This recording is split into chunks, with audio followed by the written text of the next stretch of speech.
Orang yang punya akal karena sadar ini wilayah Allah, semua milik Tuhan, itu dia tiap hari berpikir besok Allah akan melakukan apa terhadap dunia ini. Kalau dalam kitab hikam itu disebut al-akil mayakul madza yaf'alu wa hubi wal ghafil mayakul madza af'al. Kamu merencanakan suatu mau plesir ternyata gempa, mau wisata ke Rusia ternyata perang. Kamu tidak pernah tahu apa yang akan terjadi besok. Wa ma tadri nafsum madza taksibu ghadan. Tapi anda semua kita ini sering punya jadwal permanen. Makanya saya kalau diundang siapa saja, isana takdir. Yang jelas Gus ini acara penting. Ya masih acara penting nak pangeran ngersakno apa piye? Kok ape dadi pangeran? Kamu kok mau jadi Tuhan? Itu kadang ya kiai. Penting Gus acara ini jenengan harus memastikan bisa.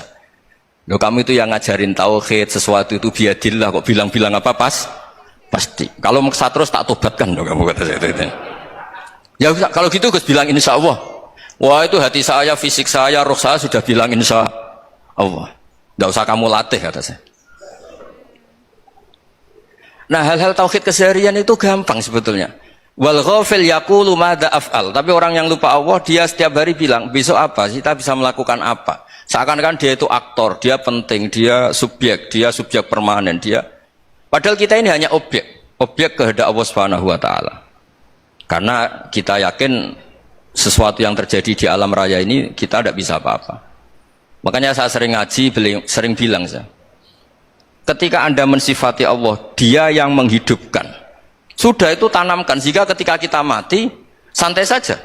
Kenapa santai?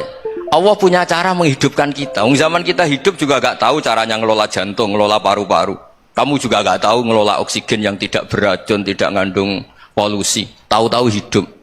Gak ingin tua ya tahu-tahu tua, gak ingin mati tahu-tahu mati. Selama ini kita hidup juga gak tahu apa sebetulnya. Hanya gaya tok, punya jadwal, punya planning. Kalau kamu bisa menentukan pilihan Anda, pasti Anda istrinya cantik, 4 neriman semua, kona'ah semua. Nyatanya enggak kan? Ada 1 jelek, cerewet. Wah itu kan, nyatanya enggak bisa apa-apa Anda kan? Dan kamu bawa mati lagi. Nah, itu kan, istri Anda juga gitu, punya keinginan, punya suami yang ganteng, yang jabat, yang neriman, yang enggak poligami. Ya enggak kesampaian juga. Kalau kita ngitung tingkat kegagalan kita itu gagal terus. Ya kan? Nah, terus ingat Allah, madza yaf'alu wa hubi. Orang yang punya akal selalu berpikir Allah itu menghendaki apa terhadap saya. Loh sama-sama orang gitu. Ngelihat orang yang serius, itu kata Anda itu pemikir berat, serius. Senang punya tokoh yang merengut karena kamu anggap serius.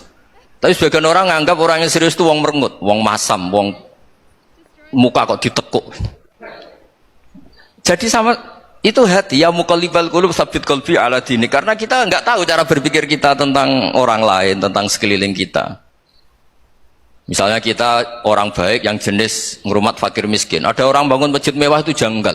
Apa artinya masjid mewah kalau banyak orang kelaparan? Tapi kalau yang jenis pendidikan apa artinya masjid mewah kalau tidak bisa ngaji? Nanti yang jenis infrastruktur apa artinya ini kalau semuanya punya sudut pandang yang berbeda-beda. Dan Islam mengapresiasi semua kebaikan.